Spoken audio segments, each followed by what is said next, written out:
గత 2 రోజుల నుంచి విపరీతంగా వర్షాలు పడుతున్నాయి. ఉపాధ్యాయులు, తల్లిదండ్రులు ఇలాంటి సమయాల్లో కొన్ని జాగ్రత్తలు తీసుకోవాలి. పిల్లల్ని తడిసిన కరెంటు స్తంభాలని ముట్టుకోకుండా చూడాలి. పిల్లల చేత విద్యుత్ మోటార్లు, స్విచ్లు అస్సలు వేయించరాదు.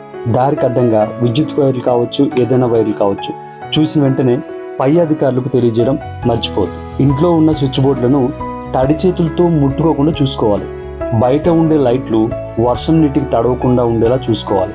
తద్వారా షార్ట్ సర్క్యూట్ లేకపోతే కరెంట్ షాక్ కొట్టే అవకాశాలను నివారించవచ్చు. మనం ఉరుములు మెరుపులతో కూడిన వర్షం పడుతున్నప్పుడు టీవీ, డిష్ కనెక్షన్లను తీసి ఉంచడం చాలా మంచిది. షార్ట్ సర్క్యూట్ అయ్యేలా ఏ చిన్న ఆనవాళ్ళు కనిపించినా, అనుమానం వచ్చినా వెంటనే ఆ లైన్ను ఆపేసేలాగా ప్లాన్ చేసుకోవాలి.